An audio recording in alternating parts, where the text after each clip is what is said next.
Don't just apply to the company. Find the specific person who's supposed to be reaching out to you, even if they haven't reached out to you, and email them. So you can Google best Slack groups, let's say for women in computer science in New York City, and there will be lists of groups that pop up. You shouldn't spend a lot of time, I think, perfecting your computer science side projects.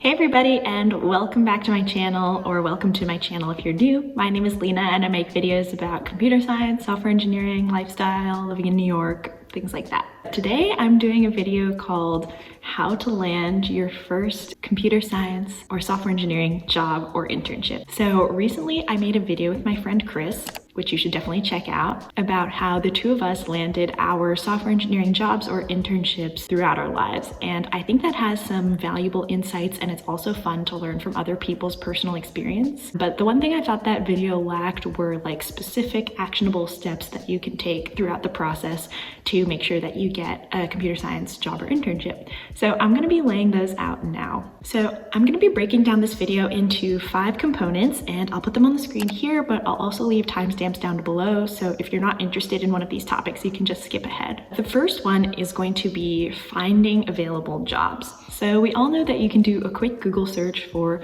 software engineering roles in New York City, and there will be so many jobs that pop up, and you may or may not be qualified for a lot of these jobs.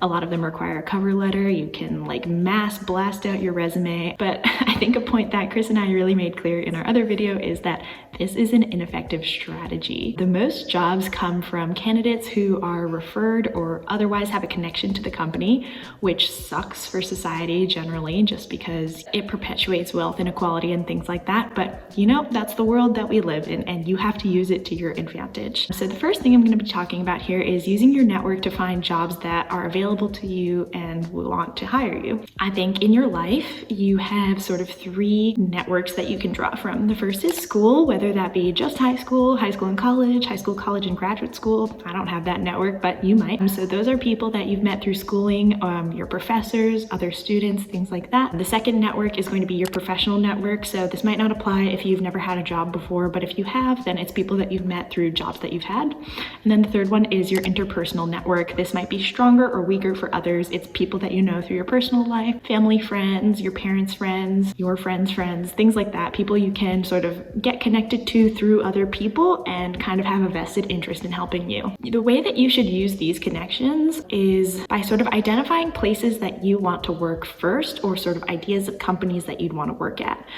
From there, you can either search up the companies on LinkedIn.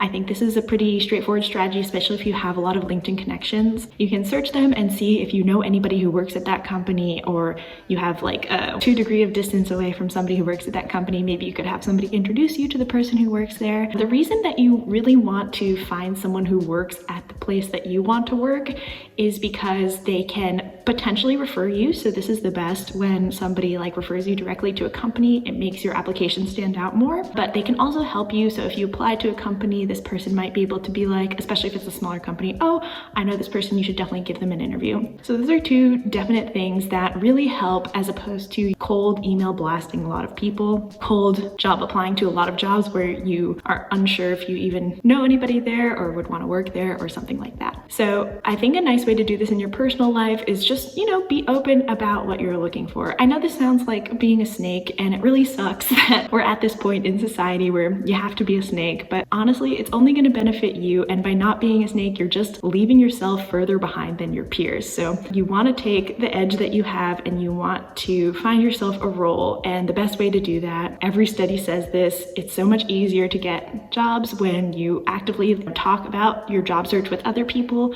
because they can help you find a job as well. So this also includes career counseling at your university. Maybe you don't know somebody who works somewhere, but your career counselor or your professor or someone like that does. They can introduce you to another another person. So I think that can be really helpful and a great way to sort of get your foot in the door in a lot of places you might want to work. Another way to go about using your network is to join communities. This might be like an active join process. So I'm sort of a member of some different groups for women in computer science who are software engineers in, let's say, New York City. I'm a member of those kinds of groups, and people in there definitely want to help each other out, want to refer each other to companies. So I think this is a great thing to have, but I think it's actually pretty easy to just Google Slack groups so you can Google best Slack groups, let's say for women in computer science in New York City, and there will be lists of groups that pop up. Just make sure you know it's one. Don't apply to those groups or try to join those groups if you're a man. Use your common sense. But you can definitely get into Slack groups for specific communities within software engineering or computer science, and then from there you can network with the people in those groups,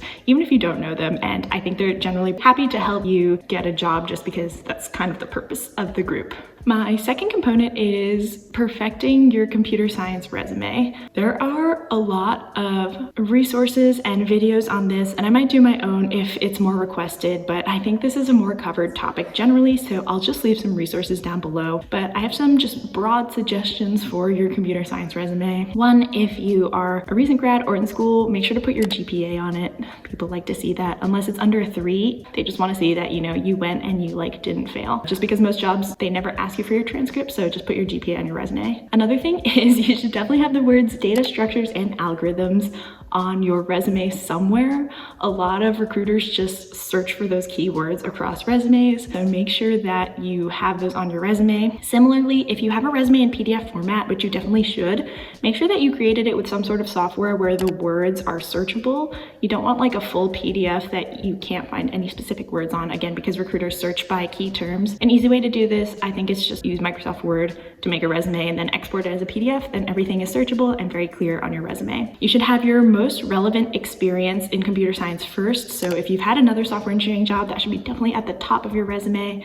If you just graduated from school, that should be on the top of your resume too. And sort of put the things that are more heavily coding focused first and then sort of go down. So maybe you have like leadership positions or mentorship roles. Those should be a bit lower on your resume than the actual computer science things. You should also have 1 or 2 CS projects. A lot of people don't really click on these, but are looking for them. So even if you have a computer science project you worked on for a class, you can just really talk about it as if it's this amazing thing, especially if it's not like a web application. People aren't going to download your Python program and start running it. Definitely feel free to include some of these. Make sure at least you have a GitHub link to the project if they want to see it, but it doesn't have to be the most beautiful thing, and you shouldn't spend a lot of time, I think, perfecting your computer science side projects just to stand out on your resume, because they're really just going to look at your resume. My third tip for finding jobs is to find your recruiter and reach out to them, or use internal job posting tools at your school or elsewhere to find jobs. So that was kind of a mouthful. Definitely Chris and I talked about this in our video, but you're going to want to, especially if you're applying to a bigger company, there's often recruiters who are trying to find people to fill these roles at a company.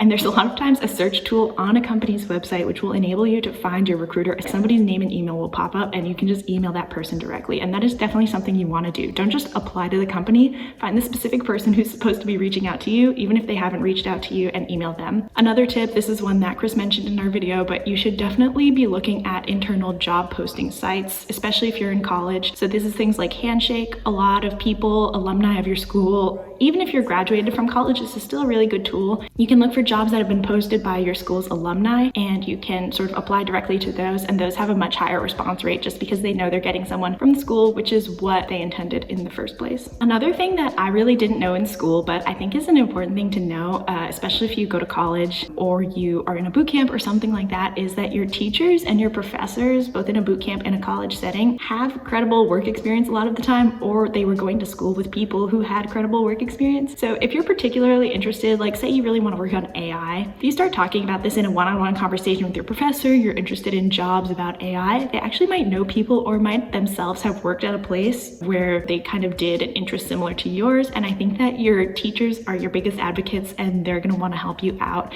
in terms of finding a job that's a good fit for you. So if you start these conversations with them, I think they're pretty likely to respond and connect you with people that they know in their lives, and that can be very helpful too, just because they're a lot older and they have have a lot more experience. My fourth thing to note is that you need to study for your interviews. I made a whole video about this. I feel like it's the part that both people get more stressed about, and because they're so stressed about it, they just skip it, which, yeah, it's super stressful. I hated doing it. But if you want to get the job and you're fortunate enough to get an interview at this company, you did all this work, networking, get your foot in the door, you need to study for the interview. So LeetCode is your best friend. I definitely suggest checking out my other video about this because I think it was a pretty comprehensive guide. And at some point soon, I'm going to do a video where, you know, I sort of talk through a technical problem with y'all, but I would just watch that video just because it will help you prepare for your interviews. Sort of the gist of that video is, in addition to preparing for your behavioral interviews, you're going to want to make a LeetCode plan where you're doing 1 or 2 LeetCode questions every day up until the day of the interview, just to make sure that you have that knowledge of how to solve computer science problems, because computer science interviews are not like, you know, typical interviews. They have a few behavioral questions, but the majority of the interview is they're giving you a problem and they're watching you solve it. And it can be super nerve-wracking. Everybody fails these interviews. Everybody fails way more interviews than they pass. So failing is not the end of the world, but you do want to make sure you're prepared so that you can put your best foot forward. Okay, and then my last thing that you should know when you're trying to look for a job is, if you get an offer, seal the deal. If you're not going to take the offer, be super nice to the recruiter so that you can get a job at that company in the future. Should you want one, you might think, oh my God, I never want to work there, but times change. In my life, there have been 2 recessions. So, you know, just be nice to people, leave a good impression. You never know what's going to happen. Even if you're rejected, leave a good impression. You know, you can say, oh my gosh, that's too bad. I was really looking forward to the opportunity to be able to work here, but I totally understand. Let's keep in contact. You might be more prepared in a year or 2, and you might be able to work at your dream company even if they reject you now. And then my final piece of advice in this category is, there's a lot more computer science roles than just in traditional tech companies. So if you're really interested in tech, and this is sort of me too, you want to apply it to something else, maybe you're really passionate about education, you can look at nonprofits that do ed tech, you can look at schools, working at schools. Basically everything in life needs some sort of software engineering. And so they're going to be open roles in a lot of these different organizations. Another example of this is, my mom works at a hospital and they're always hiring a couple software engineers. And I'm like, why? But they have so much tech that needs to be worked on. So don't limit yourself to just places where you know there are software engineers. I think my biggest tip is, everywhere there are software engineers. So if you meet someone who works at a school or a hospital or something like that, you can just ask them, hey, do you have any software engineers? And maybe they don't, but maybe they do, and it could be a role that you're interested in. So don't limit yourself too prematurely. That's it for this video. Thank you so much for watching. Leave a comment down below if you think I missed anything, and I look forward to seeing you all in my next video. Bye.